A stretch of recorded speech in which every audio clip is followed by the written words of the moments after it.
ক্যান্টনমেন্টের খবর কি? যেটিকে আমরা উত্তরপাড়া বলি। বিশেষ করে Dhaka cantonment, Savar cantonment, Comilla cantonment, Chittagong cantonment. এগুলোতে কি হচ্ছে? সেনাবাহিনীর মধ্যে কি ঘটছে?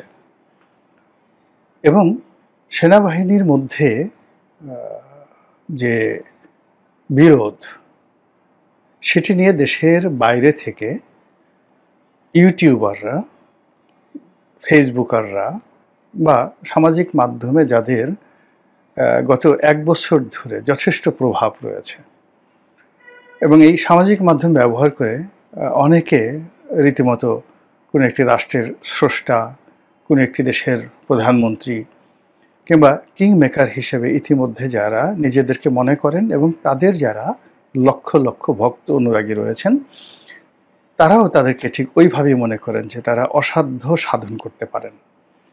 তো এই মানুষগুলো, বেশ কয়েকজন মানুষ, আপনারা সবাই তাদের নাম জানেন, তারা ক্রমাগত অপপ্রচার চালাচ্ছে ক্যান্টনমেন্টের বিরুদ্ধে এবং সেই অপপ্রচারের প্রেক্ষিতে আমাদের সেনাবাহিনীর যে ক্ষয়ক্ষতি হয়েছে, সেনাবাহিনীর সম্পর্কে মানুষের যে ভয়, আতঙ্ক, যেটা দরকার, খুব বেশি দরকার।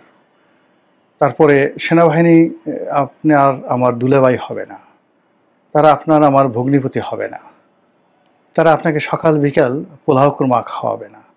সেনাবাহিনী সমাজে যখন বিশৃঙ্খলা তৈরি হবে, তখন শক্ত হাতে সেই বিশৃঙ্খলা দমন করবে। দেশ যখন বহিঃশত্রু দ্বারা আক্রমণ হবে, তখন তারা নিজেদের জীবন বিলিয়ে দেবে এবং দেশের প্রয়োজনে আমরা যারা দেশ বিরোধী কাজ করব, আমাদেরকে ডাইরেক্ট শুট করার ক্ষমতা তাদের আছে। এটাই রাষ্ট্রের বিধান এবং এর জন্য কোনো আদালতে কখনো তাদের বিরুদ্ধে চাকরিকালীন সময় বা চাকরির পরে কোনো প্রশ্ন তোলা যাবে না। এই ইন্ডিমিউনিটি দিয়েই সেনাবাহিনী গঠন করা হয়, তৈরি করা হয়, আজ না হাজার বছর আগের থেকে। তাদের ভুল হয়, ভ্রান্তি হয়, কিন্তু সেগুলো শাসন করার জন্য, সেগুলো নিয়ন্ত্রণ করার জন্য, সেগুলোর বিচার করার জন্য আলাদা আইন আছে, আলাদা কোর্ট আছে, কাচারি আছে ক্যান্টনমেন্টের ভিতরে। এই যে সেনা আইন, এর বাইরে গিয়ে আমাদের যে সিভিল প্রসিডিউর কোড রয়েছে বা ক্রিমিনাল প্রসিডিউর কোড রয়েছে, এখানে আসলে এই জিনিসগুলো হয় না।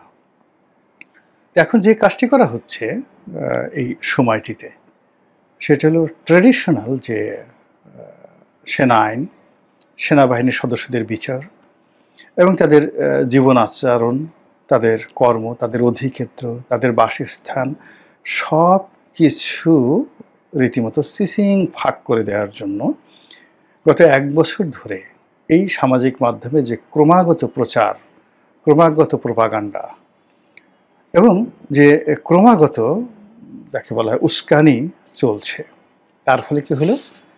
পরিপূর্ণ ম্যাজিস্ট্রেসি পাওয়ার নিয়ে সেনাবাহিনী গত ১ বছর ধরে মাঠে থাকা সত্ত্বেও তারা বলতে গেলে অনেকটা অসহায়ের মতো নীরব দর্শক হয়ে কিংবা পথচারী হয়ে টহল দিয়ে যাচ্ছে শুধু। কিন্তু আইনশৃঙ্খলা রক্ষা থেকে শুরু করে ঠিক আইনশৃঙ্খলার উন্নয়ন এবং জনগণের আস্থা, বিশ্বাস এবং ভালোবাসার যে প্রতীক হিসেবে সেনাবাহিনীকে কল্পনা করা হয়, সেই জায়গাটা এখন এমন একটা জায়গাতে চলে এসেছে যেটা রিগেইন করা সত্যিকার অর্থে সেনাবাহিনীর জন্য দুষ্কর এবং আগামীতে বহু বছর সময় লাগবে। এটা হলো এই অপপ্রচারের ফল। ২ নম্বর হলো যে সেনাবাহিনীর পক্ষে আমাদের এই সামাজিক মাধ্যমে বলতে গেলে যে অপপ্রচার হচ্ছে, তার কাউন্টার প্রচার করার কোনো লোক নেই, কেউ নেই, বিভিন্ন কারণে নেই। প্রথমত যদি এটা করা হয়, বলা হবে যে সে ডিজিএফআইয়ের এজেন্ট, দালাল, সেনাবাহিনীর দালাল, ঘরের খেয়ে কেন বোনের মোষ তাড়াতে যাবে, এক। ২ নম্বর হলো যে সেনাবাহিনীর যে গোয়েন্দা সংস্থাগুলো আছে, তারা সাধারণত এই ধরনের কাজে অভ্যস্ত নয়।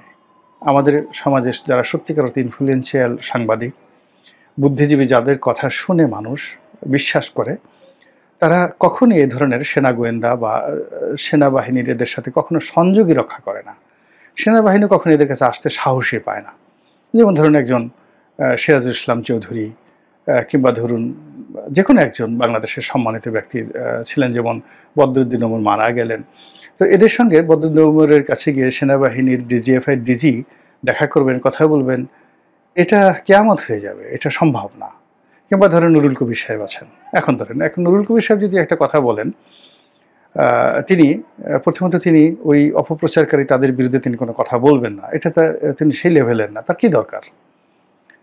তো তার দরকার নেই। কিংবা নুরুল কবির সাহেবের মতো মানুষ, তিনি কেন সেই পিনাকি, ইলিয়াস এদের কাউন্টার কথা বলতে যাবেন? সে বললো যে ওরা যদি আমাকে গালিগালি করতে মেরেও ফেলে, তবু আমি আসলে তাদের পর্যায়ে বলতে পারবো না। এটাতে প্রথমত তিনি এই লেভেলের না। দ্বিতীয়ত সেনাবাহিনী, রাষ্ট্র বা কোনো পক্ষের দালালি করার মতো যে ব্যক্তিত্ব লাগে বা কারো পক্ষে একেবারে যতটুকু সত্য তুলে দরকার অতটুকু তো তারা করছেন, আমরাও করছি। তো আমি জাস্ট ওনাকে একটা উদাহরণ দিলাম যে ওনার মতো অন্যান্য যারা আছেন তারা কখনোই এরকম সেনাবাহিনীর পক্ষে গিয়ে একেবারে ওয়াকারের পক্ষে কথা বলবেন, সেনাবাহিনীর পক্ষে কথা বলবেন, ডিজিএফআইয়ের পক্ষে কথা বলবেন, এটা আসলে হয় না। সেনাবাহিনীর অবলম্বন বলতে তাদের একটা আইএসপিআর আছে, এবং সেই আইএসপিআরে যারা কর্মকর্তা আছেন তারা যদি এমনি আসলে তাদের যে ড্রাফটগুলো হয় সেই ড্রাফটগুলো ভালো মানের না, সুখপাঠ্য না, তারা যা বলেন ওটা মনোযোগ সহকারে পড়া যায় না। বাংলাদেশে যাদের ধরেন কলমের হাত আছে, তারা যদি আইএসপিআর যদি মনে করেন যে গোপনে হুমায়ুন আহমেদের মতো বা ইমদাদুল হক মিলনের মতো যারা খুব চমৎকার ভাষায় লেখেন, গল্পের মতো করে লেখেন, তাদের নিকট থেকে মানে তারা যা বলতে চান এই বিষয়গুলো লিখিত আকারে যদি আনা হতো এবং সেইগুলো যদি আইএসপিআর মানে সেই প্রথম পাতায়, প্রথম আলোর প্রথম পাতায়, বাংলাদেশ প্রতিদিনের প্রথম পাতায় এইভাবে তারা প্রকাশের ব্যবস্থা করতে, মানুষ কিন্তু পড়তো। কিন্তু আইএসপিআর যেভাবে মানে সংবাদ বিজ্ঞপ্তি দেয় ওটা আসলে কেউ পড়ে না। ফলে কি হলো, ওখানে যে সকল কাউন্টার জবাব আসে, যা কিছু আসে, এটা জনগণের কোনো দৃষ্টি আকর্ষণ করে না, কেউ পড়েও দেখে না। ফলে কি হলো, এই যে গত 1 বছর কিংবা অতীতে এই সেনাবাহিনীর বিরুদ্ধে যে সকল প্রচার চলেছে, প্রোপাগান্ডা চলেছে, সেই প্রচার এবং প্রোপাগান্ডা এমন একটা জটিল অবস্থা তৈরি করে ফেলেছে। ফলে সেনাবাহিনীর যে 72 থেকে এ পর্যন্ত কিংবা পাকিস্তান জমানা থেকে এ পর্যন্ত টোটাল সেনাবাহিনীর যেটিকে ইংরেজিতে বলা হয় লিগেসি, ঐতিহ্য, সেই ঐতিহ্যটা আসলে একেবারে ডাউনগ্রেডে চলে গেছে। এটা হলো বাস্তবতা। 2 নম্বর হলো যে সেনাবাহিনীর অনেক মেশিনারিজ আছে। প্রথমে যখন এই সমস্যাগুলো তৈরি হলো, সেনাপ্রধানকে নিয়ে, সেনাবাহিনীর ঊর্ধ্বতন কর্মকর্তাদেরকে নিয়ে যখন অকথ্য ভাষায় গালাগাল দেওয়া হলো, খুব মানে গালাগাল দেওয়া হলো, তারা যদি সেই রাজনৈতিক ব্যক্তিদের মতো কৌশলী হতেন, তারপরে ব্যবস্থা নিতেন, এই রাষ্ট্রের হাতে অনেক শক্তি, মানে টু শব্দ করার একেবারে সময় ছিল না। আপনাকে একটা জাস্ট, আমি সাধারণত স্ল্যাং ল্যাঙ্গুয়েজ কখনো ব্যবহার করি না, কিন্তু একটা উদাহরণ দিলে বুঝতে পারবেন। যেহেতু আমরা গার্মেন্টস ব্যবসা করি, একটা বায়ার্স মিটিংয়ে মানে এক বড় গার্মেন্টস মালিকের ব্যক্তিগত অভিজ্ঞতা। তো গার্মেন্টস মালিকের সঙ্গে বায়ারের কথাবার্তা হচ্ছে, তো গার্মেন্টস মালিক খুব শাউট করছে, শাউট করছে এবং খুব কৌশল করছে। আর বায়ার, আমেরিকান বায়ার, মানে ইহুদি। উনি একটা সময় বললেন যে দেখো, উই আর আমেরিকান জিউস, আমরা আমেরিকান ইহুদি, আমরা তোমাদের বাঙালিদের মতো রক্ত গরম করি না, রক্ত গরম করি না। তোমরা তো ঘুষি দিয়ে জাস্ট রক্ত বের করে ফেলো, নাক ফাটিয়ে ফেলো, সঙ্গে সঙ্গে ক্রিমিনাল কেসে পড়ে যাও। আর আমরা ওটা করি না, আমরা তোমার যে বল, যে বিসি আছে, ওই বিসি চেপে ধরি। ফলে হাত উঁচু করে সারেন্ডার করার জন্য তোমরা মানে মানে প্রস্তুত হয়ে যাও, বা মানে আমি যখনই তোমার বিসি চেপে ধরি সঙ্গে সঙ্গে তুমি সারেন্ডার করার জন্য হাত উঁচু করে ফেলো। তোমাকে কি করে শাসন করতে হয় আমি সেটা জানি। এই বাঙালিদেরকে কীভাবে শাসন করতে হয় সেটা আমেরিকান জিউস আমরা জানি। তোমার সমস্ত অর্ডারগুলো আমি এখন ক্যান্সেল করে দিলাম। তো এরকম। তো এখন রাষ্ট্রশক্তি সবসময় যে আপনাকে মামলায় যেতে হবে, মোকদ্দমায় যেতে হবে, সবসময় যে আপনাকে কথার জবাবে কথা দিতে হবে, not like that. There are many procedures. সেই প্রসিডিওর দিয়ে আপনি যে কোনো আপনার যারা প্রতিপক্ষ তাদের মনে আতঙ্ক তৈরি করতে পারেন, আর সেটা যদি আপনি করতে না পারেন, কারো মুখ যদি বন্ধ করতে না পারেন, সেটা তো আপনার ব্যর্থতা। তো সেই ব্যর্থতাটা সেনাবাহিনীর ঊর্ধ্বতন কর্তৃপক্ষ, তাদের বিভিন্ন ডিপার্টমেন্ট এবং as a whole the cantonment, তারা গত 1 বছর যাবৎ মানে পাহাড়ের মতো তারা ধৈর্য দেখানোর চেষ্টা করেছে। ঠিক আছে, যখন আম জনতা, মাস পিউপিল তাদের সাথে ধৈর্য দেখায় সেটা ঠিক আছে, কিন্তু যখন পার্সন টু পার্সন, যখন কোনো একটা পার্সন ডিফেম করে বসে 2 লক্ষ বা 2.5 লক্ষ সদস্যের একটা বাহিনীকে, একজন সিঙ্গেল পার্সন, যখন সে 2 কোটি মানুষকে কনভিন্স করে ফেলছে একটা বক্তব্য দিয়ে, আর তখন বসে বসে তার আঙ্গুল চুষছে আর লেমন চুষ খাচ্ছে আর বলছে ইন্না লিল্লাহ ইন্না লিল্লাহ লা ইলাহা ইল্লা আনতা সুবহানাকা ইন্নী কুনতু মিনাজ জালিমিন, কিংবা মনে মনে বলছে যে ওরা আমার সন্তানের মতো, ওরা আমার ভাইয়ের মতো, ওরা আমার পিতার মতো, তিনি আমার পিতার মতো, তিনি আমার বড় ভাইয়ের মতো, আমি বেয়াদবি করি কি করে, ভবিষ্যতে শিখবে, আল্লাহ তাকে হেদায়েত দান করুক। এগুলো ওয়াজের ময়দানে হয়, এগুলো যুদ্ধের ময়দানে এগুলো হয় না। বাংলাদেশের যে অবস্থা, সেই অবস্থায় আজকের এই যে সেনাবাহিনীর যে দুরবস্থা, সেই দুরবস্থার জন্য সেনাবাহিনীর যে কর্মকর্তা তারা কোনো অবস্থাতে তাদের দায় এড়াতে পারবেন না। এখন রাতারাতি ইচ্ছা করলে এই জিনিসটা হচ্ছে না। ফলে কি হচ্ছে, সাধারণ মানুষের মধ্যে অস্থিরতা তৈরি হচ্ছে, আতঙ্ক তৈরি হচ্ছে, ব্যবসা বাণিজ্যে কেউ সিদ্ধান্ত নিতে পারছে না, সব জায়গাতে একটা ঢিলাঢালা অবস্থা। টিএনও সাহেব দায়িত্ব পালন করছেন না, ডিসি সাহেব দায়িত্ব পালন করতে পারছেন না, এসপি সাহেব ভয় পাচ্ছেন, জেলাতে একজন বিনিয়োগ করবে পারছে না, ঘুষের রেট বেড়ে গেছে, ছোট ছোট কর্মকর্তা, ইউনিয়ন পরিষদের সেই সচিব থেকে শুরু করে তহসিলদার পর্যন্ত, তারা সবাই এক একজনের মেজর জেনারেল হয়ে গেছেন, এক একজনের লেফটেন্যান্ট জেনারেল হয়ে গেছেন।